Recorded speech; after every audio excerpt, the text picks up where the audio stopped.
وایدا خو محبوب دی دا مولا دا ما ولی ټول په وینو سور دی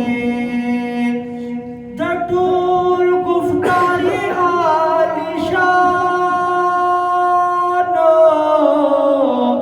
درتا د حق کړي بیان درتا د حق کړي بیان